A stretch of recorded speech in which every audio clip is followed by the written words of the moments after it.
What's going on, everybody? We're back. We're here, baby. Go. We're here. Let's go. Episode of Pickin 6, and we have a very special guest. He said to me this week, Tyler, why haven't I been on Pickin Winners yet? So, that's a great question. Let's fix that. I mean, I was like, let's fix that. I was like, hey, you're right. I was like, he wants to be here. He wants to be here. I mean, I've been on Men of Order plenty of times. I was like, we gotta get him on. Yeah, you gotta make it happen. I Chad never thought I'd have to beg. But I was just like, hey. I was like, hey, if you want to jump down with us, you can jump down with us. Hey, that's fine with me. Chad of Men of Order is here. Make sure to follow Men of Order on Twitter. Check out the website. Follow Chad. Obviously, Chad's Twitter is in the description below. I am joined, as always, by Conor. Conor, how we doing? Doing great, Tyler. How we doing? I'm doing fantastic. Had a good birthday weekend. Got that in this past weekend, and made some money with Chad. Chad and I were having a great time during the Broncos Seahawks Monday night game. Chad had some words of wisdom for that, and we all cashed out very happy. So Conor was MIA last week. He was getting stuff done, but we're all back and ready to go. We're going to kick it off with some college football. If you boys are ready, jump right into it. Let's do it. Yeah, let's do it. All right, I'm going to hop right in. We got Syracuse -1.5 versus Purdue over under 59.5. Off the jump for me, seeing a Big Ten team in this game almost made me go under, but I want to hear what you boys have to say. You mean under? Just under on the on the total. Under on the total off the jump, because I don't have a side just yet. I want to hear it. Chad had a lot of games he wanted to talk about, and I'm all for it.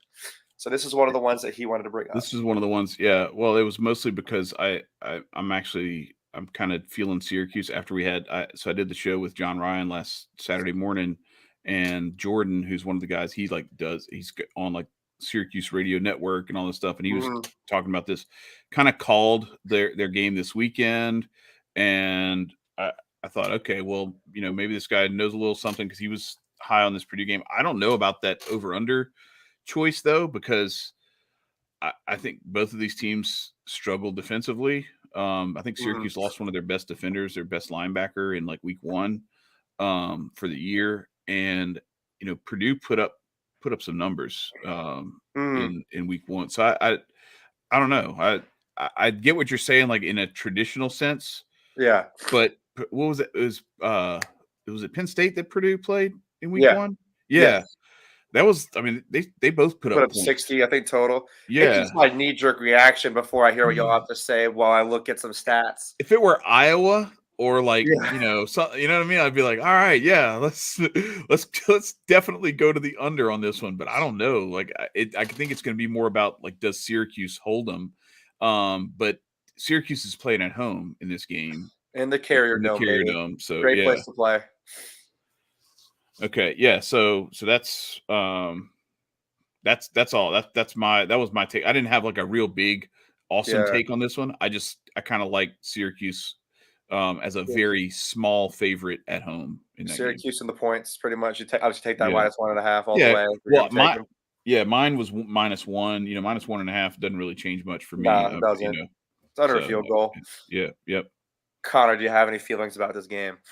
Yeah, I'm leading Syracuse as well to cover. I think their offense is looking much better than teams of recent years, and also they have one of the best kickers in college football history. I don't buy into Purdue as a football team, and as Chad said, Syracuse at the Carrier Dome kind of seals a deal for me here. Mm-hmm. Yeah, that place it's so interesting, like how that town rallies around sports. From a lacrosse background, like they have put 20,000 people in the stands for a lacrosse home game, like in that dome. Like they rally around. It's like football in the fall, basketball in the winter, lacrosse in the spring. That town, it's cold. So what are you going to do except watch sports, right? It snows most of the time. Except watch sports. So yeah, I will definitely join you guys on Syracuse -1.5, and I will just completely retract my statement about the under, given that it's not a Big Ten versus Big Ten. Yeah. Purdue, and then like when I look back, I say that, and then I was like, oh, Syracuse has gone over in 4 of their last 5. Right. So, And Purdue, look at Purdue's numbers. I bet you yeah, they're Purdue has gone over 2 out of their last 5, so 2 and 3. Okay. But still, Yeah, but Syracuse those has numbers are covered probably over on high. some big numbers too. So Mm-hmm. not That's a lot what of I'm saying. defense. I can dig it, but And the fact that it's not a conference game, like when you have if it was Purdue Northwestern, I'd go under all day. Yeah, you're right. Exactly. That's what I'm saying. Because then the teams kind of know each other a little bit better. But yeah, so you just going down my list, or was this one that y'all were interested in too? Well, we were interested in this too. Well, like I was like, you sent me your list, and I was like, there's really not much else going on. No, there's really not. I grabbed one other extra game, I think, off your list. I mean, outside of your list, just because I thought it was interesting. Other than that, I was like, dang, we had Chad on finally, and then like the college football slate, me and Chad's favorite sucks. So like, it is what it is. But we have this is in Auburn. Penn State is -3 against Auburn, which I think is nuts. Like I know that Penn State, if this was in Happy Valley, I think it's no question. Like that's the ultimate home team advantage. But I'm going to kick it to Chad to see how he feels about it. I haven't picked a side here yet. I have a feeling I know what I want to do, but I want to kick it around with you boys first. Yeah, so I mean, this kind of goes back to a little bit of a revenge factor from last year, because this was I think this was opening week last season. Auburn went into Happy Valley to play that game, and it was a really, really close game. This year, Auburn's playing at home, and that's I don't know if you've ever been to that stadium. I have not, but I've heard it's crazy. Because I would have thought you would have, being a Georgia fan. I thought you would have been between the hedges before. But anyway, it's a different kind of atmosphere. That it's like Jordan Hare is like this weird. I don't know. LSU has played some weird games there. I'll put it that way. Georgia. And yeah, Georgia has two. Georgia has two. Alabama has two. A lot of teams have gone in there and not come out alive, right? Yeah, just some weird Auburn, stuff. Auburn gets 3. Auburn gets 3 at home. And I get it. Like quarterback play is not like Auburn. I don't know what they're going to, what their plans are for their future at that position. But there's a lot of really good talent everywhere else on the field. Yeah. Yeah, so John Clifford's not going to be used to an SEC crowd. Yeah, that's what I'm saying. Dude. He had a whiteout. I think it was AG could probably clear that up for us, but pretty sure last year's Auburn game was they did a whiteout, which is like obviously, as you know, is the biggest. It's the biggest game. It's 107,000 people. I've been to those now, Chad. Right. Living in Pennsylvania, I've been to those. Yeah. I was this is sidetracking, but I was at the 2019, I was at the one where they played Michigan, whiteout, where Michigan, it was so loud that Michigan had to call a timeout on the first, and had to change their play calling because they couldn't hear. I had the biggest headache of my life after that. Like, you only sit during halftime there. Anyway, yeah, crazy atmosphere. But I still think that's a lot of people screaming versus like, and this is not to Penn State, but like an SEC crowd, even being smaller, is still different in my opinion. Mm-hmm. Yeah, it is. And so you get the combination of not having your home crowd to give you that advantage, but then having to go into that environment as the opposing team. When you're on the road in that type of environment, especially because, again, we're talking about a non-conference game. Yeah. This is not something that is familiar territory. No. Just like last year, going to Happy Valley was not familiar territory for Auburn. No, they probably took them a bit. They still held their own, but I don't know. I just give me 3 points and give me Auburn absolutely all day. And I would actually probably lean under if I'm looking at that number. I don't mind that either. I'm not going to go anywhere with that, but I definitely like the +3. Connor, any thoughts? I know Chad and I go off on our tangents very regularly with these shows, by the way. Yeah, I was leaning over until Chad went on his I don't want to say rant here, but made a very convincing argument why Penn State could be looking real shaky here on the road in a very unfamiliar territory. Mm-hmm. So I'll be riding Auburn money line here. I was leaning into them with this plus the points, but I think decisively having the home crowd behind them makes it easy for me here. Yeah, and the only thing I would say that might be a drawback is the fact that it's a 2:30 start. It's the CBS game or whatever. Yeah. So it's not. Is it CBS or is it? Yeah, it's CBS 2:30 start or 2:30 Central. Daniels is going to be on the call. Yeah, 3:30 you guys time. But so like it's not the same as having that nighttime. No. I don't know how it is for other places, but like as an LSU fan, Tiger Stadium when it's lit like this, like that. Yeah. It's a whole different atmosphere The from a 2:30 or a noon start or whatever. You know, like 7:00 with that, it's lit. And so the crowd is just, and plus, you know, everybody's a little bit drunker by a few hours, you know. So I'm not sure how that's going to play. That would be the only ding I would give to this advantage for Auburn is that it is a day game, whereas like that game last year, it was a night game, and so all the craziness that comes under the lights in Happy Valley was on display. This is not quite as raucous of an environment. No, I don't think any stadium. I don't think you could go anywhere in the country, and it's the same atmosphere at 2:30 or noon or anything like that as it is at 7:00 at night. Unless it's a rivalry game, like Florida Georgia is always like a 3:30 game. Like like there's certain games that like it's built going to be loud regardless of the time. Right, but like I completely agree with you, and I definitely know exactly what you're saying. I'm still going to rock with Auburn. Yeah, I don't even now as a 5th-year senior. I think Sean Clifford is. I don't like. I like the team around him, but he still like has never been the hottest of decision makers in the world. He had to pull that Purdue game out of his rear end at the end. Sure did. Like they almost blew that him a little bit too. Defense being honest. Yeah. Yeah. He's never been the best of decision makers. Like there's a reason why he's playing Penn State football for the 5th year and not playing on Sundays. Or transferring to some school where like they wanted him, you know? Yeah, right. Franklin got him early, early recruiting is a thing. Yeah, I just don't. I think that Jordan Hare, SEC, it's going to be different. They're not going to be ready. They're going to have probably Gary Daniels crapping all over them for on the call. It's going to be different. So yeah, give me Auburn and the points. I'm going to stay away from that total though. Yeah, I don't, and I'll say this, Connor. Like I can appreciate going after that money line. I don't know how far I would be willing to go, but I would at least take Auburn plus the 3.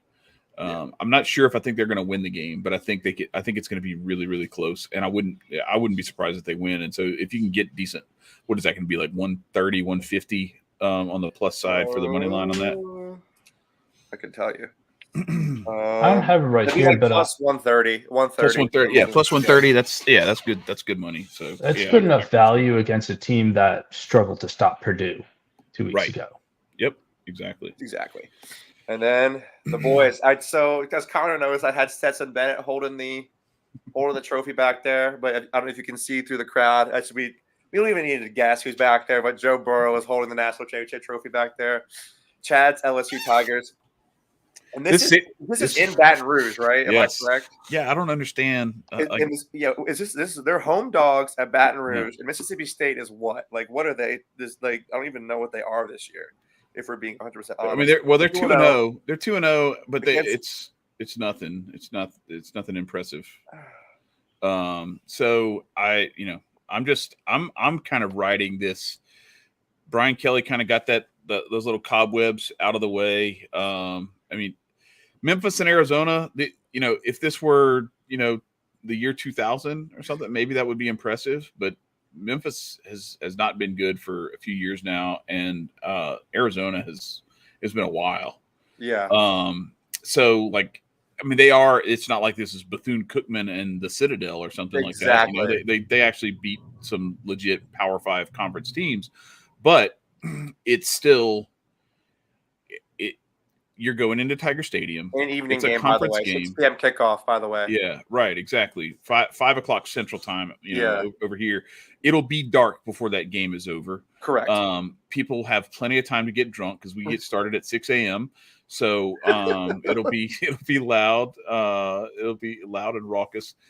I don't understand. There's enough talent on that LSU team, even with the loss of Mason Smith for the year, with that weird Martin Grammatica'd himself, Oh, which Jesus. was it Martin or was it the other No, Grammatica? I get the reference. I don't know. Yeah. I don't know the You know first what I'm talking name, but about? They I get the celebrated and tore reference. his ACL. Yeah, Yeah, I get the reference. except he made the field goal, and that's when he tore his ACL. Yeah. Mason Smith didn't even make the tackle. One of the other guys made the tackle, and he was just so happy on their first possession of the season. He jumps up and tears his ACL, and he's a monster too. But the defense is still strong, and they still have these weapons. And I was impressed. Keyshawn Butte looks like he's actually like dialed in, where he's not. I was thinking he's like just kind of like I thought he might be in the transfer portal by this point. Yeah. The way he acted in not just the way he played, but the way he acted in that game against Florida State. And Jaden Daniels has been impressing me with the way he's mobile when he needs to be, but he's not. He didn't do what he did against Florida State, where he was running way too early. He's waiting for his chance, trying to open things up downfield. And when you have a quarterback who's mobile and can be active behind the line of scrimmage, it opens stuff up downfield. And LSU has so many weapons that I could see them getting a few busted plays and actually, absolutely give me the 2 points in LSU. And I would not be surprised if LSU, wins this game by a couple of touchdowns. That Mississippi State a couple of years ago came into Tiger Stadium in 2020. It was a weird season, and we had just come off the national championship and lost a bunch of guys. And it was an embarrassing, it was a huge, the defense looked terrible, gave up 700 yards or some nonsense. I don't see that happening here, but this is a rivalry that Mississippi State has come into Tiger Stadium and beaten us before. So I wouldn't put it past them, but I'm just not feeling this line. -2 is just, I don't get it. Yeah. I have a couple of things to say about that, but before you do, I want Connor to get, I got some stuff that I got for that, but Connor, you go right ahead. Yeah, I'm thinking in a similar way to Chad here. The Jaden Daniels sprayed the ball around 11 different receivers last week. And also the Mississippi State Bulldogs tended to be a little bit turnover prone and facing off against a much better defense than what they saw in Arizona last week. I think that could be a big issue for them. That was a weird game too, if I remember. That was a very weird game. It was. And really those two things, lead me to take LSU +2. No brainer here for me. Yeah. What's crazy to me is that this line opened at 3.5 points favor to LSU. So we're talking about possibly a blocked field goal making the difference in the public opinion, like a 5.5 point swing. And what I wish I can bring out the stat word for word, but Mac, who would jump on these shows with occasionally, and said whenever a team is favored on a spread and then it gets moved so much that they're no longer favored, that team wins straight up over 50% of the time, or it's some ridiculous number like that. You know what I mean? What I'm trying to say, when the line flips, so because it's changed so much by, money coming in. I want to say it was a 59% hit rate. Yeah, it's something ridiculous. That's straight up too. Straight up, okay. LSU is 3-2 in the last 5 meetings. They've covered every time they've played. In those 5 meetings, if they were favored, they were favored 19 points at one point. They favored 6. They cover. Mississippi State, I think, is wildly overvalued here. Hope you're right. The bet percentage is split pretty evenly. LSU looking at 51%, which means to me the public is not heated on this just yet, which is fine with me. I like LSU and the points. Yeah, the public only being 51%. LSU at home getting points is weird. If it were Alabama, I'd get it completely. Because that's the thing that's crazy. Watch later on in the season, Alabama's going to come. Wait, are we playing them here or there? I don't remember now this year. But anyway, I've seen it before where it's an okay LSU team and Alabama's coming into town and they still only favor Alabama by 10 points. Yeah, just because it's here, and I'm thinking to myself, so you're going to give Mississippi State 2 points in Tiger Stadium? I'm not saying it's not going to happen. I'm just saying that's where the money is. like the money is 51% on LSU +2. That seems wild to me. Yeah, and the fact that it was steamed down so much, like to the fact where the line flipped. Also, going back to our previous game, we're talking about 52% of the money in Penn State Auburn is on Penn State. 52% of the bets is on Penn State. That's also ridiculous to me. Anyway, go Tigers -2. Yes. And this is a game that I wanted to bring up because I think this line is absolutely absurd in more ways than one. Iowa getting -23 against anybody. Against anybody. I don't care if they're playing Sisters of the Blind. If the over-under was 23, I wouldn't be surprised. Yeah. like the over-under of Iowa State was 39.5 and it went under. I'm gonna fade this. Like, if they prove me wrong, oh well, I'm fading the ever-loving you know what out of Iowa and taking Nevada and the points. Mm-hmm. Like, the fact that they're this much favored after what they've done the past 2 weeks is borderline criminal. Yep. I mean, I don't know if you guys have anything to say about that, but that was my 2 cents there. But like, what did they score like 5 points 2 weeks ago? Get this. They against South Dakota State, they had 7 points, which were a field goal and 2 safeties. Oh, it's 7. That's right. They scored 7. I forgot. Yeah, it was 5-3 at one point. I forgot they got another safety at the very end of the game. Yeah. Yeah, that's wild. I don't know if you guys had anything for that. I just think that like I said, this board is not great.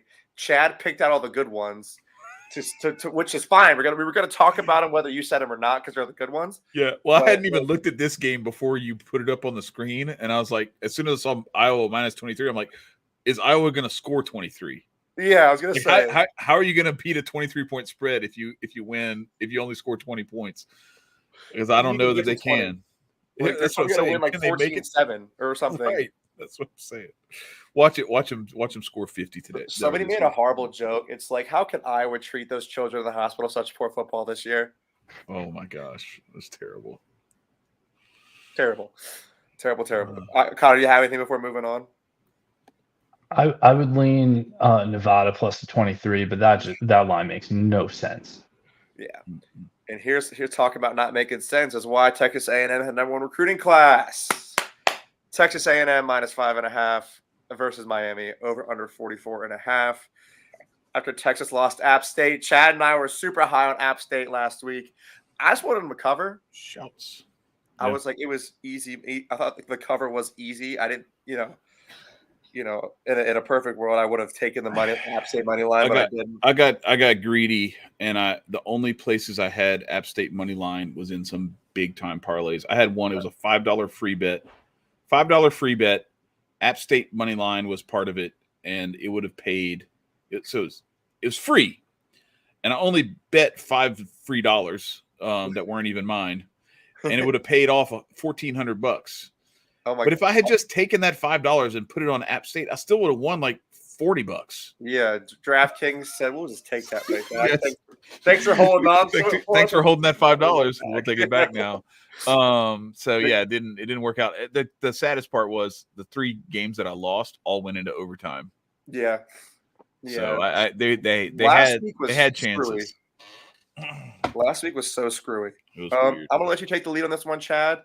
You texted me. You call them Texas 8-4 because no matter how good they are, they're always going to go 8-4. Love it.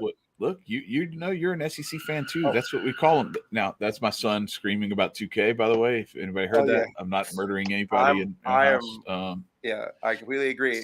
we smoked Texas A&M last time they came into Athens, so I'm right there with you. So what they have the capability, and it's there are a lot of teams, so you can appreciate this as an SEC fan. So there's LSU, and we're going to go through the teams, the schools who have won national championships in the last 30 years, okay, in the SEC. Thankfully for you guys, you finally joined the fraternity.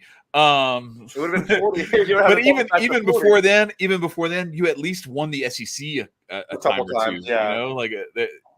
There are these other schools though: Arkansas, Mississippi State, South Carolina. Let's see, Texas A&M is another one. These Ole Miss, their only hope is that they will screw somebody else's season up before it's Pretty over with. much. Because they're not going to the playoff and they're Yeah. not winning the whole thing. They're not even going to win the SEC. Like none of those teams have ever like won the damn conference. Let alone I know what you're saying. let alone actually be successful on a national stage. Yeah. So that's why we call them Texas 8-4, because they talk shit all the time. It'll be It's great. nonstop. Like I remember when John Chavis left and went to Texas A&M from LSU, they were like, "Oh, we got the," and that Myles Garrett and all, like, "Oh my God," you would have sworn they already had like 9 trophies in the locker.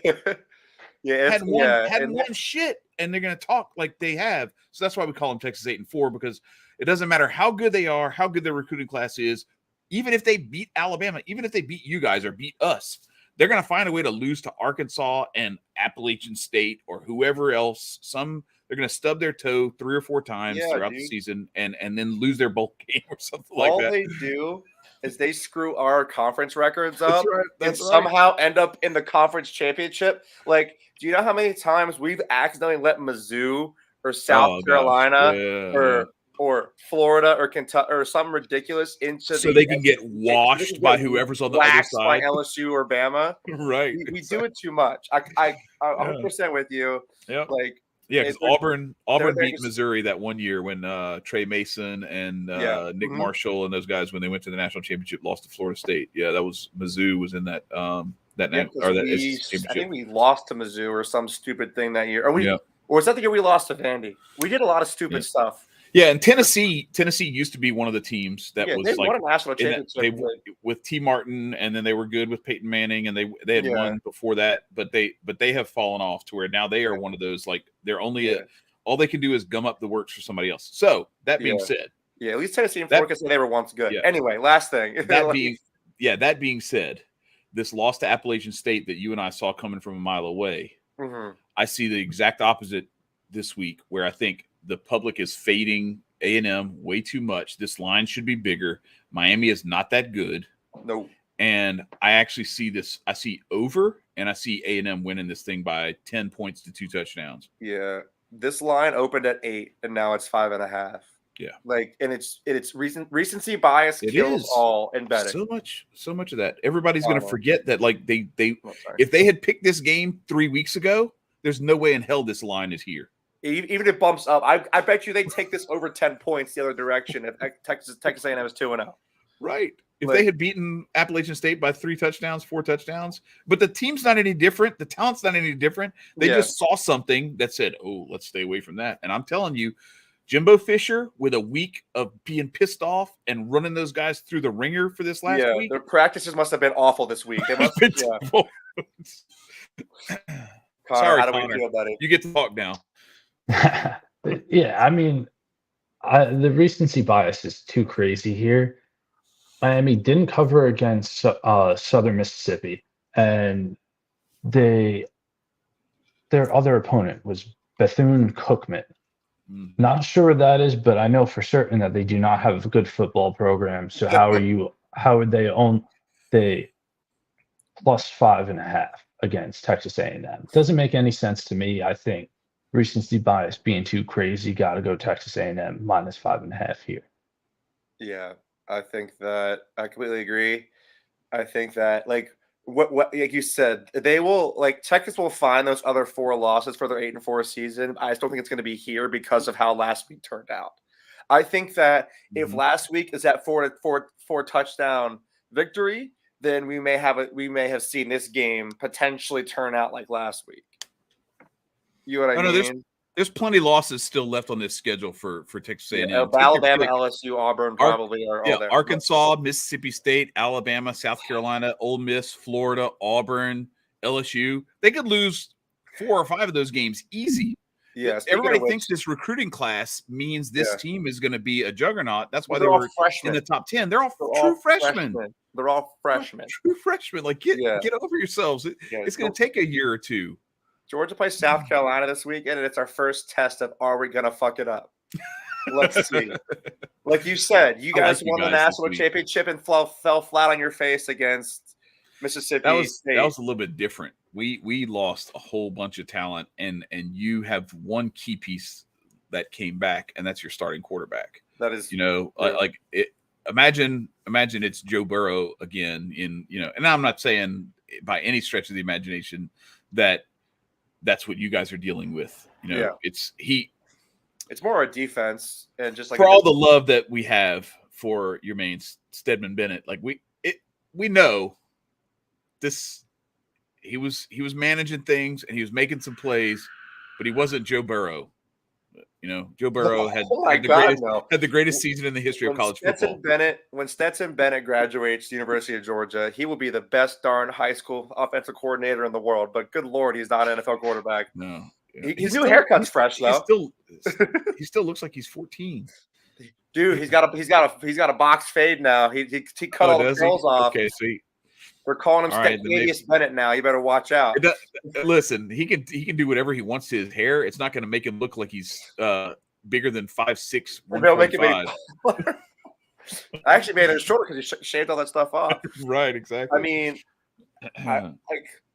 we only beat Samford 33-0, which is like, I don't know. In terms of Kirby Smart, I heard there was I didn't get to watch the game because I was in DC, but I heard there was a lot of mistakes, and I'm sure it was a lot of fun at practice. Were you guys ready? That's the best games. Win a game convincingly, and screw up enough that your coach rides your ass all week. That's great. Yeah, pretty much. Yeah, win only 33-0, not 56-0, and then get your ass reamed out. Yes. You boys ready to jump right in the NFL? Let's do it. So right off the jump, we were in the chat. We were in the presence of a proud New York Giants fan. And the Giants are -2 against the Panthers. He's from Staten Island. It is. He'll like my pick here. Screw Baker Mayfield and give me the Giants. No, like I really loved what I saw out of the Giants last week. The fight and the character that they showed in that game, especially Saquon Barkley. Like, good God, like that. There's no way Saquon. That was Penn State Saquon right there. Yeah, there's no way he should have scored that 2-point conversion, and he found a way into the end zone anyway. And that was a ballsy play too. I think this what you have here. I don't know, for whatever reason, I don't understand it. I don't think Carolina's that good, and I don't understand why this number is as low as it is. Where the Giants are playing at home, right? Do I have that right? It's in MetLife. Yeah. So like, I don't get it. Connor, maybe you can enlighten us. Shed some light. I can't tell you why the line's the way it is. I do like the Giants here. I think I'm taking them to cover. I think I'll be taking them in my survivor pool this week. I don't like Carolina. Don't like Baker Mayfield. Yes, he was electric in college, but what has he really shown us on a consistent basis in the NFL? In a new system, they have Ron Rivera coaching up that team, but so what? I like the Giants. They showed a lot of fight on Sunday. Saquon back. That does look scary to me. I don't want to get too excited though this early in the season. That's the only thing here. I did like the win, but in a way, I'm not surprised they're only -2. I feel like their Giants Nation was hopping all over it, and that could be the reason why they're not -4 or what have you. But I'm still rocking with my team here. Yeah, I give the Giants credit for going down to Nashville, which is like, I heard it's like pretty, like they get up even on a Sunday afternoon, you know what I mean? Like for their Sunday afternoon games. Like they went down to Nashville and had to gut one out because they were losing for the majority of that game, if I'm not mistaken, right? So like they get to be at MetLife Stadium with I got plenty of friends I went to school that are Giants fans. I see what Giants fans do even before 1 p.m. games. So they'll be ready to go. I will say this also. I think Chad and I have talked. This is the big week of recency bias towards these lines. 64% of the bets are on the Panthers. Give me the Giants -2.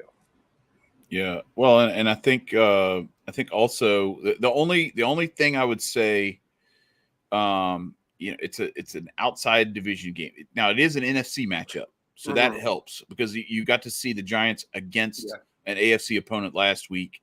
And so I don't expect the same kind of weirdness that I would expect if it were reversed. If the Giants had done what they did against Carolina last week and they had Tennessee coming in this week, I'd be like, I don't know. Like, I don't know because the teams in the NFC are built to beat each other.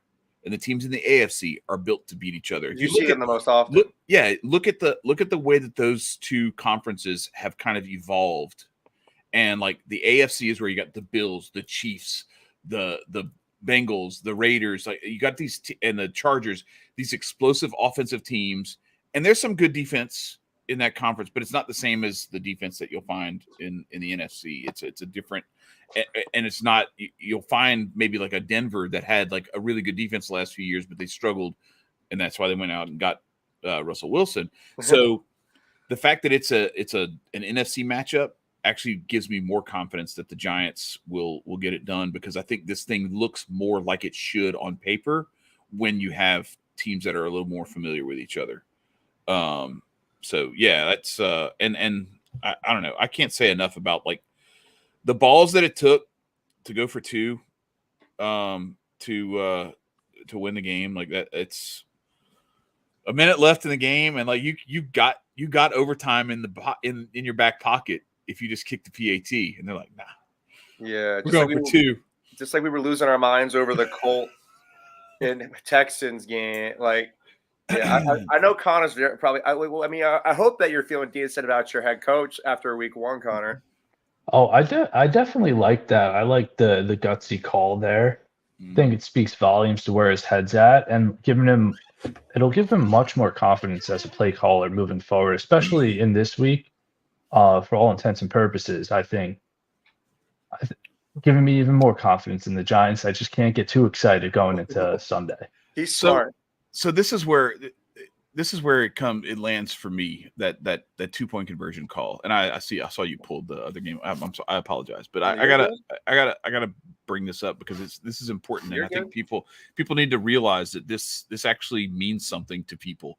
Like you got to think about this from a human standpoint. As a human being, if I'm the Giants offensive line, if I'm Saquon Barkley, if I'm Daniel Jones, I'm going through a wall for my head coach because he trusted me. He trusted us to put it on the line and go through. I've seen too many teams. We had one, Les Miles was the coach back when Tim Tebow was still at Florida. Florida had won the national championship. Then LSU came back and won the national championship in 2007. And then we played Florida. We're both undefeated. We're both in the top 5. It was the first time it was the most lit atmosphere I've ever seen for a college football game where you had 2 top 5 undefeated teams that were the last 2 national champions playing each other. Yeah. And we drive down the field at home. We're on the 1-yard line. It's 4th down. Les Miles kicks a field goal. And I'm just like, no, man, you go for it because even if you don't get it, they're pinned at the 1. And what you just did is you signaled to your entire roster, I don't trust any of y'all. And that carries through for a while. And so what I saw there, when you have a young quarterback, a young running back, and some other young playmakers on that roster, this to me bodes very well for like the trajectory of that franchise, because that belief in the team in week 1, when the easy play, the play you're not going to have to answer any questions about after the game, is kick the PAT.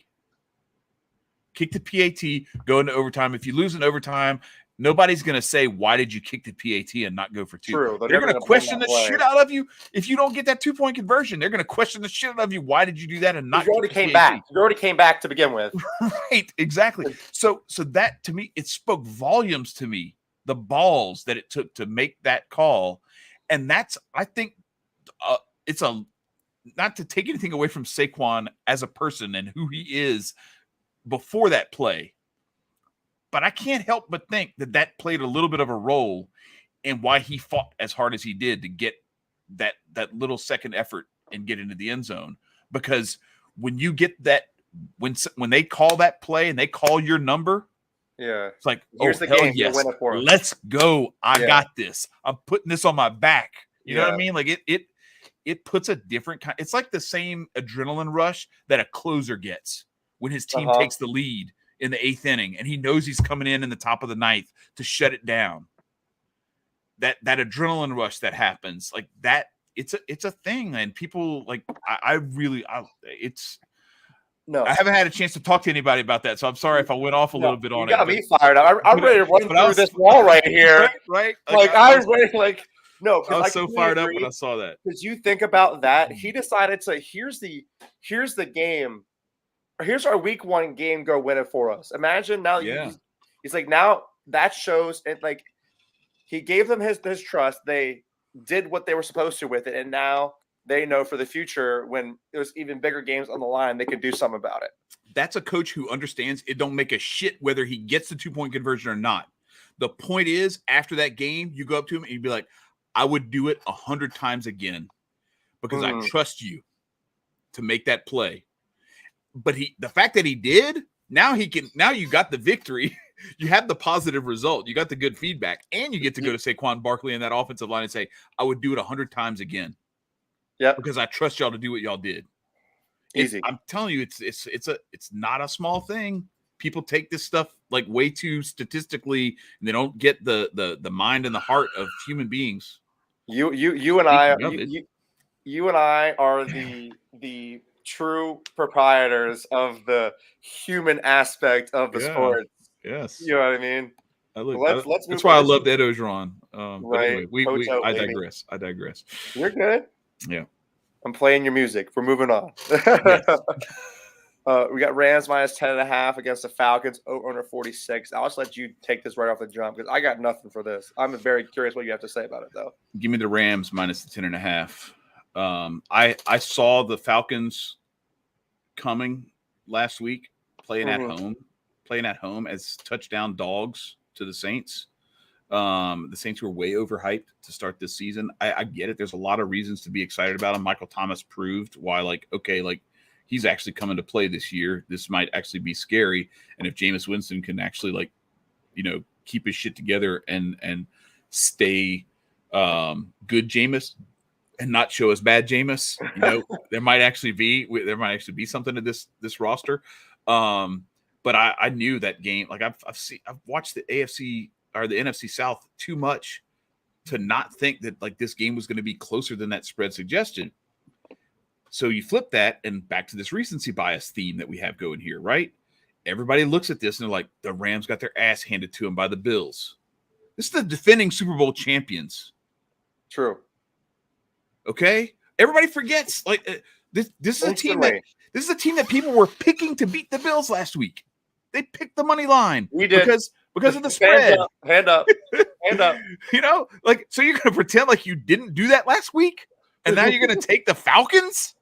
Yeah, you're gonna take Marcus Mariota's second coming for whatever reason. You're gonna take the Falcons in LA after LA just got embarrassed. After they got embarrassed, banners. Talking about getting your team motivated to go out there and do and plus, let's not downplay this. How long has LA had to get ready for this game? Since last Thursday. Okay. And they were getting extra ready after how that result. 10.5 points. And this Falcons roster, I don't think this to me, this looks to me at the very least, what I would tell people is don't bet this game. If you're thinking about betting the Falcons money line, or you're thinking about betting the plus 10.5, bet with caution and bet at your own risk. That's all I'll say. I'm not going to tell you what to do or not to do, but if I'm going to do anything, I'm taking the Rams minus 10.5. I don't want the money line because that's the odds are terrible for that. Yeah, minus 1,000. This strikes me as recency bias bait that's begging you to put all kind of money on that money line for Atlanta and on that plus 10.5. And I don't think you're going to be happy come Sunday evening. Yeah. Connor, how we feeling? This is the episode of recency bias here.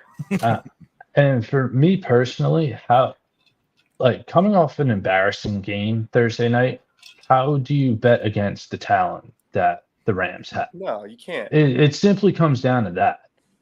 Those two Exactly. things alone, and that makes I'm taking Rams minus 10.5. It's simple for me. Yeah. Mhm. It's not like Matt Stafford and Cooper Kupp are taking a vacation Right. this week. It's not like Aaron Donald's gonna go to sleep. Yeah, it's not like Jalen Ramsey isn't going to be locking up whatever you have. Right. Like they had somebody walk into their house, watch them hang their banners, and say, "I don't care. We're going to win it. We're going to take this from you." Mm-hmm. Chad and I are all, and like, by the way, fellas, 60% of the bets are on the Falcons. This line opened at 13. Fade the wave. Fade the wave. If I have any word of advice to anybody, because I could talk about every game this weekend based off this fact. If you're ever going to, people say this just in general to fade the public in a bet, which sometimes is true, sometimes is. If you are going to do anything this weekend, look at where the bets and the money are on these games and do the exact opposite. I think, and I think I might not be saying that if last week didn't go the way that it went. Because last week, I kind of felt the opposite. Last week, I felt like these lines don't make sense. Take the dogs. Yeah, take the underdogs. And this week, I'm like, oh, that was slick. They set you up.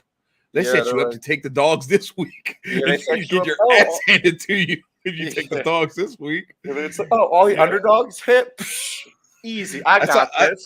I was telling AG earlier today. We did a little show. Like, this is the total setup to have a bunch of people put like a $50 parlay, and they're taking like 6 dogs, and they're you might go like 2 for 6. Yeah. And your parlay, like, good deal. You just handed $50 to DraftKings or MGM or whoever. No, I definitely. This is the week of recency bias, and also fade the public. And here we go. Prime example. I was just using that as a. This is the game. This a segue. This was our thumbnail. This game was our thumbnail for today. So after I presciently called the Seahawks, not only covering the 6.5, but very likely winning that game against Denver against all odds, and they pulled it off. I'm fading the hell out of the Seahawks this week, going into San Francisco and taking on a 49ers team that just lost in Chicago last week in a game that they had no business losing. Nope. But I was kind of shocked. A game that was sloppy and ugly, and like just like the weather was terrible. Like, it was terrible. No, give me the Niners minus that 9.5 if I do anything. If and that's what if you want to take some time off and like let the NFL tell you what this season's going to look like for a week, I'm totally cool with that.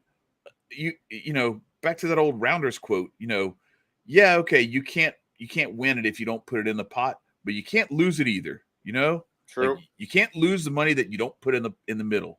So I'm okay with not playing this game.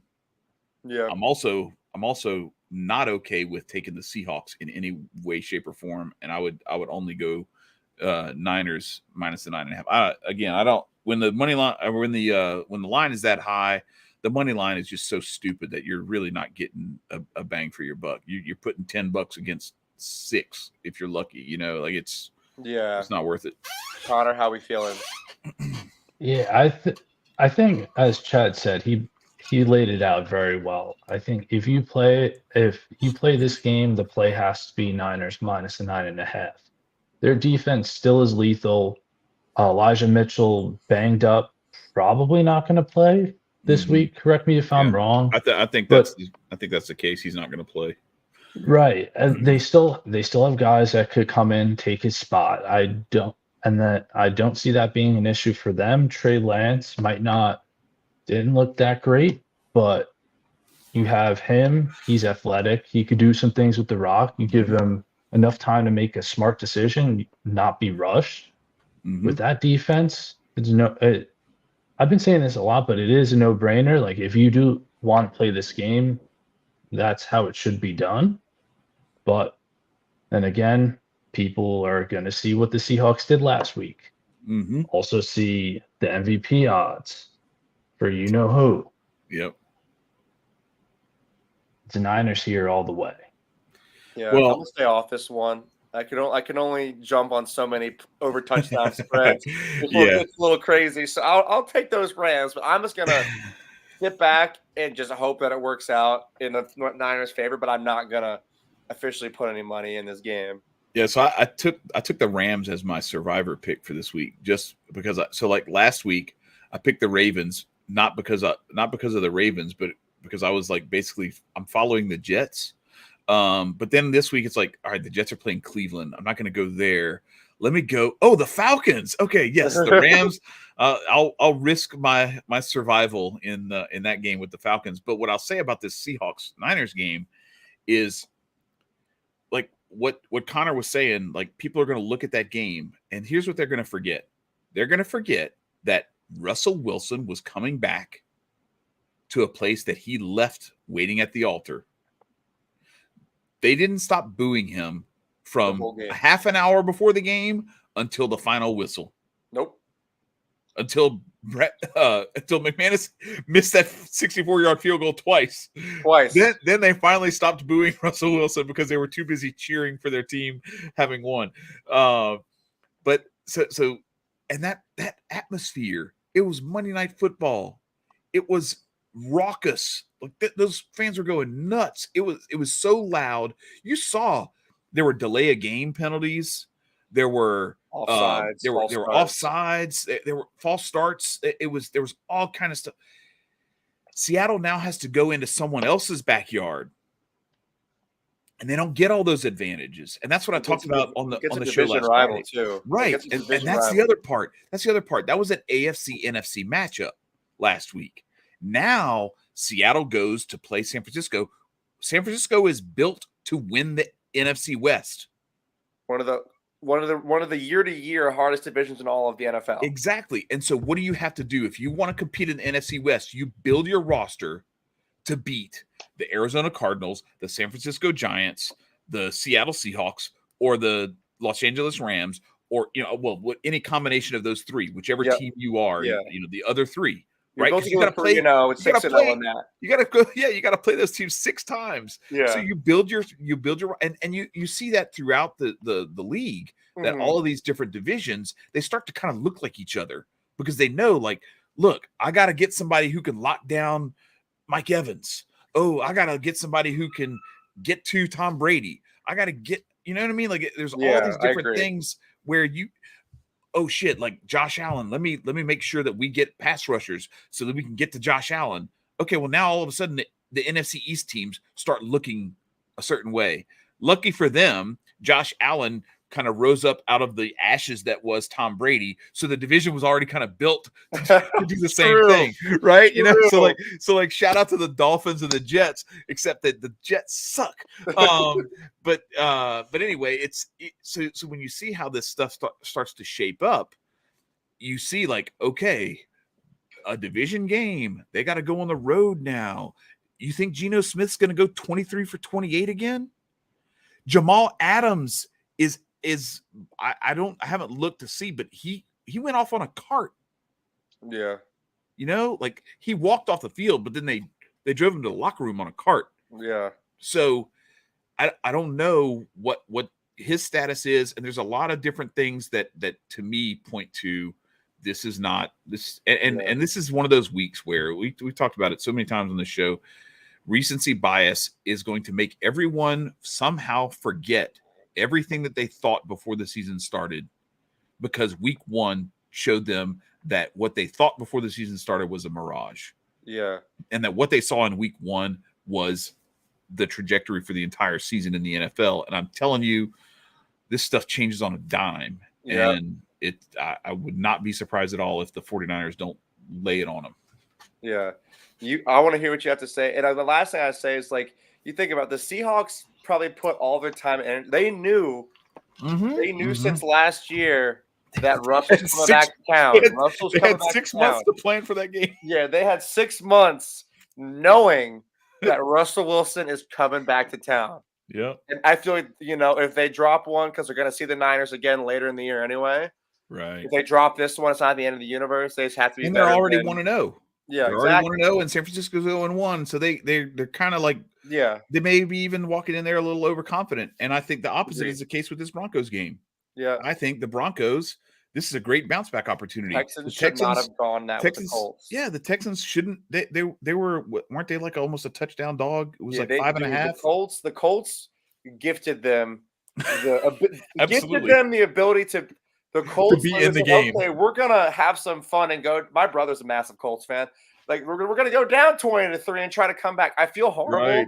as a Georgia homer because they let go of Rod, but he did lose them that game. Mm-hmm. I mean, not lose them, they tied. So technically, Yeah. he didn't do that. But like, it just he was the reason they didn't win, and one of the many reasons, other than a lot of ridiculous shit. Anyway, I don't. Mhm. Yeah, I agree that the Texans are not good, and they had Jeff Driscoll running gadget plays. Like I didn't know he still played football. Yeah, and it's one of those games. So like the craziest part about this is the whole setup is all of these teams that lost in week 1 on the road are going home, and they're massive favorites at home. And so it's like the public perception is, why would I bet the Broncos -10? They just lost to the Seahawks. Yeah. And it's like, well, because they were playing on the road, and that was a next to impossible mission, considering all the circumstances. And the Texans just barely hung on for a tie against the Colts at home. They were at home. Now they got to go on the road to Denver.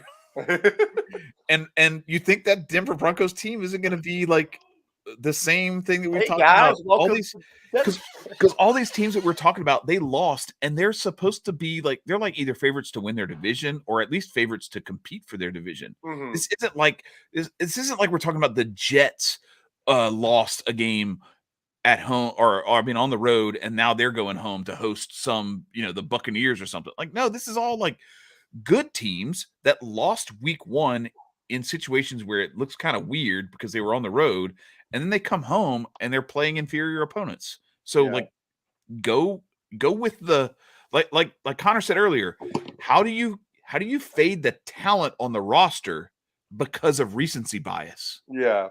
Talent speaks for itself, and it always will. I'm not going to put anything here, but I completely agree with everything you said. Connor, how do you feel? I got a Jerry Jeudy touchdown on this game, and that's it. I mean, I don't love it. I respect it. It's a good play. I mean, the odds makers know, at least, I don't know about you guys, but I've seen all on social media, TikTok, Reels, what have you. But prior to the season starting, all these stats about underdogs against the spread to start the season, weeks 1 through 4 or 5. And that combined with the uneducated bettors who are just joining these new markets now that Connecticut, New York, and all these places have legal gambling. Great point. And the reaction piece that we've kind of like hammered home at this point in the show, combined with that, I mean, you would have to lean Broncos, but I think that it's, for me, I'm as I said, staying away from that, just going player props, but had to throw that in there. Fights now. All right. That's good. Yeah, I feel that. Can you dig in a little bit more on that point that you made about because that's I hadn't even thought about that, but we are basically in the Robin Hood stock trading era of sports betting, where like you have a bunch of people who are like, GameStop, let's go. I'm like, well, actually, GameStop, that run is almost at the peak, and so you probably need to start shorting it at this point, because what role do you think that plays? Because I think that's a brilliant point that I hadn't even really thought about. But like, have these newbies to the market, and they're seeing all this stuff on TikTok, and that's where they're getting their analysis from, and they're not even like looking at talent on rosters. No, I think a better analogy would be more so like the shitcoin crypto market, where you have like the influencers getting paid to say promote like this altcoin and what have you. Now we're seeing them all dropping like flies, having the lawsuits coming out. But I don't know if there are any payments here, but at least you could see the influence that they have over these new bettors and say, all right, whether that be influenced by the odds makers or not, I wouldn't be shocked if they did in some way or form. But regardless of that fact, I think the influence being there is enough to say, all right, this is why the public money is where it is on these Yeah. lines this week. Yeah, that I'm not swimming with those fish, and if anything, I'm gonna fade that and go the opposite direction. Yeah, Yeah. I feel you. No, but it's so funny. It's like people prior to season thought they had a beat on the season, and when they Threw it all out. were shown the opposite, they completely abandoned that. When in reality, they probably still had a good beat on the season, but are trying to be tricked into think that they don't. Yeah. Like, Well, oh, everything I thought was wrong. Oh well, back to the better figure out a whole new everything. Like, no, stay the course, but just realize what's happening. That's why I did. So I was on John Ryan's show last Saturday morning, and we talked a lot about college football because it's opening week effectively. It wasn't opening week, but it was the first real big week of like a bunch of really good matchups. And we talked about some NFL stuff at the end too. And like I made the point, look, I'm not saying the Falcons are going to be good. I'm just saying, don't be surprised if they beat the Saints in opening week in Atlanta with a 5.5-point dog spread. I at least take Atlanta plus the 5.5. And if you did that, you made bank. So when you see that kind of stuff coming, you can be like, look, I expect the Saints to go like 10-6 or better this year. However, in week 1, I wouldn't be surprised if they lost. Yeah. Those two things can be true at the same time. Exactly. You don't throw the baby out with the bathwater. And that's what I Yeah. think too many people are doing is they're looking at this and they're saying like, oh my God, the Rams lost week 1. Like, well, shit, they lost to a Super Bowl favorite. Like, you don't think the Bills came out with like the Super Bowl favorite, not just the Super Bowl favorite. Right. But I'm saying, like, I still, I don't know. I still have a little, I hate Tom Brady, but God, it's hard to bet against him, like in his 8th final season in the NFL, but anyway, all right, so let's go on to this Eagles game because I want to take the lead actually here. like this I one. got some stuff. First, I think that the Eagles kind of got up and then didn't know what to do with themselves. Like they were just pretty much like, okay, we scored because you put up like 38 points on a team. Like in all reality, like you should win that game, and they did. But it's a matter of like, okay, we put our points on the board. Oh, there's still about a half of football left. What do we do? You know what I mean? Right. So I think that it's the same thing. Recency bias. The Vikings beat the Packers. We know that Aaron Rodgers is notoriously not great week 1. Period. The Packers are not what they were. And the Vikings, I think that Justin Jefferson is going to be phenomenal. But I think that they were playing out of their minds. Once again, you have 6 months to prepare for your division, not just like the Minnesota Vikings and the Green Bay Packers, mortal enemies. Yep.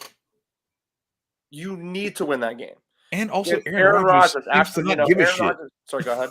Aaron Rodgers also seems to not give a shit. No. Like, he got his ass handed to him week 1 last year against the Saints and still won the MVP. Yeah. It doesn't matter. He knows what he needs to do. Yeah. This game is in Philly on a Monday night. And it's the 66% of the money is on the Vikings. I'm with you. Connor, what you got? My one question until Tyler said it, where was this game going to be played? Philly, Got Monday Night Football. Monday Night Football in Philly, blue collar city. They're going to get those baby. fans are going to get riled up for this game. I'm going to like the atmosphere here. I think it could be an interesting one. I'm leaning Eagles. Yeah, the middle light consumption in the city of Philadelphia is going to be off the charts Monday night. I mean, what if we like? I think the one thing we could say for certain about Kirk Cousins, he'll follow up a good or a great performance with an absolutely crap to bet. Yeah. You don't get back-to-back good games out of Kirk Cousins. I didn't even think about that, but you're right. It is Jekyll and Hyde with that dude, man.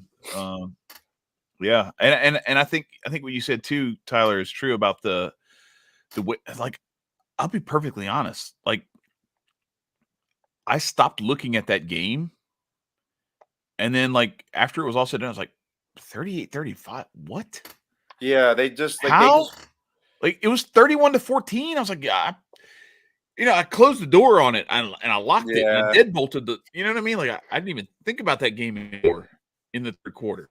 Yeah. So I was shocked to see that it ended up the way that it did, and I think people look at that and they're just like, "Oh man, they almost lost to the Lions." Like, no, they didn't even come close to losing to the Lions. Are you kidding me? No, they didn't cover, unfortunately. But like, bottom line is like, you score all these points, but then there's so much time left in the game. Right, you know what I mean? You can only do so much. Like, yeah. And I guess scoring with like 4 minutes left or whatever. I guess they did kind of almost lose it, but that was more of like you said. I think they got up so big that they didn't know what to do with themselves. But playing at home in this game, and also I'm kind of with you on the Vikings. Like I think that there's some ease of like jumping on that bandwagon. And the other thing is too, AG made a really good point that with the Vikings, where they kind of made their bread was they got after Aaron Rodgers. I think it was like 4 sacks, 6 hurries. Oh, he was and they kept knocking him down. Yeah, they kept knocking him down. I don't know that I can't stand Jalen. I can't stand Jalen Hurts. I think he's. Did you chance to watch this game? Which one?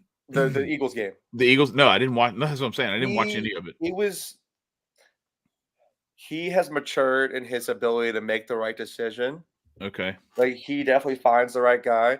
But when he tucks and runs, it's in the right times where like he's got nothing to do but bail to the sideline for a first down. Okay. It's not him opening up the middle of the field and trying to make guys miss. It's I'm gonna go on 2nd and 6 and make it 1st and 10. Yeah. He's not doing too much. He's nothing mature. And that's it. They also have Miles Sanders and Boston Scott, which work as a two. Like, I'm pretty high on the Eagles this year. Obviously I'm from Pennsylvania, so it's easy to do. I'm in the heart of like the line. Every other person is either a Steelers or Eagles fan. Right. Like I'm pretty high on the Eagles versus the Steelers this year, and there's many reasons. That's one of the many reasons why. Yeah. I think so they've been rejuvenated with some of their draft picks as well. Yeah. And getting rid of Jalen Reagor. I think this -2.5 is set up well for them. I don't have a problem if you want to avoid this game. I don't see that as being a problem. I don't feel like gung ho, and that's the thing too. We're talking about a lot of games. We talked about a lot of games that are like 10-point spreads practically. They're either 10 plus or they're 9.5 plus. So it's totally cool if you want to take. Like I said before, if you want to take a week off and like reevaluate, if you're licking your wounds because you got your ass handed to you last week because you've made some bad bets, I get it. But I'm just like Connor said, and like you said, and I said earlier, like if you're going to take any action on some of these games, I think that the plays to make are on these favorites actually, because there's too much. The lines are too big in the wrong direction to me. And it's like it feels like a trap. It feels like they're they're saying like, hey, you saw the Rams lose by 3 touchdowns, right? Yeah. At home. Then why on earth would you do anything but take Atlanta plus 10.5? They almost beat the Saints. And it's like the Saints. if you take all the context out, the Falcons were playing at home. Now they have to play on the road. The Rams were playing the Bills. Now they're playing the Falcons. You know what I mean? Like there's all this context that if you take the recency bias out and you actually like look at the context of all these different matchups, the Broncos and Houston, the 49ers and Seattle, the Rams and Atlanta, the Giants and Carolina, this game. And I think there was one other one. What was the other one? Or was there another one? That we talked about tonight? Yeah. Was that it? Maybe that was it. I think I'm thinking of a college game. Niners, Rams, Giants, Broncos. No, we got it all. Yeah. Okay. Yeah. So, and then this Eagles game, again, like you have to go back and look at the context. That Detroit game, that Green Bay game, like there's some context here that you have to take into account. And when you do that and you start really digging into it, you're like, oh, this line seems like bait. They're begging me to take the Vikings. Pretty much. So that I give them my money, Absolutely. And 66% of the money is on Vikings +2 here. Exactly. I didn't say the bait doesn't work. I Well, just said it people doesn't might. work. I just said it doesn't work on me. And like I said, like I'm totally cool with like swimming right by that bait and not biting anything. You know, like I don't have to have action on these games to prove that I'm right. You know, like I can just be like, you know what, something stinks. I'm not going near it. Or you know, there's gonna be, I'm gonna be honest, there's gonna be a couple of cases where I'm gonna take some action on these because I like what I see on that line.